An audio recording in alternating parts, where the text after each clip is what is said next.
নমস্কাৰ, মই ৰূপালী। আজি মোৰ চেনেলটোলৈ মই আপোনালোকক স্বাগতম জনাইছোঁ।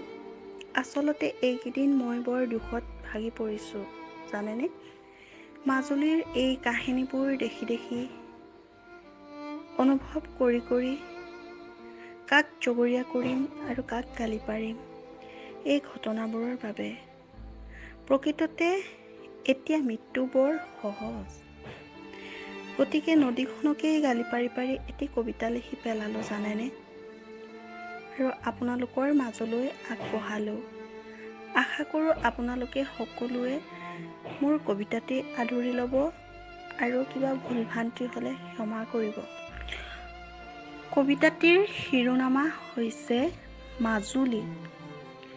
মাজুলী, মাজুলী, মাজুলী, ঐতিহাসিক চিত্ৰ। সকলোৰে মৰমৰ ব্ৰহ্মপুত্ৰ আজি এখন কালৰূপী জীয়া চলচ্চিত্ৰ হ'ল।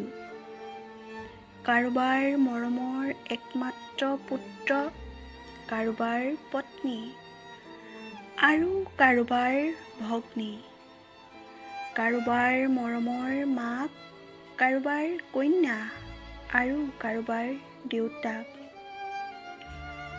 সকলোৱে সকলোৰ বাবে আছিল বৰ মৰমৰ।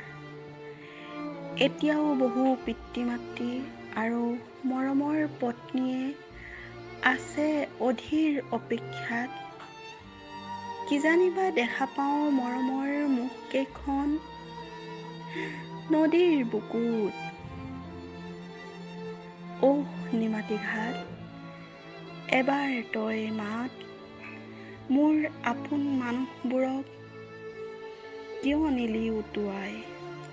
ধন্যবাদ। আৰু যদি কবিতাটো ভাল লাগে প্লিজ লাইক কৰিব, কমেণ্ট কৰিব, শ্বেয়াৰ কৰিব আৰু যিসকলে মোৰ চেনেলটোত নতুন প্লিজ এটা ছাবস্ক্ৰাইব কৰিবলৈ নাপাহৰিব।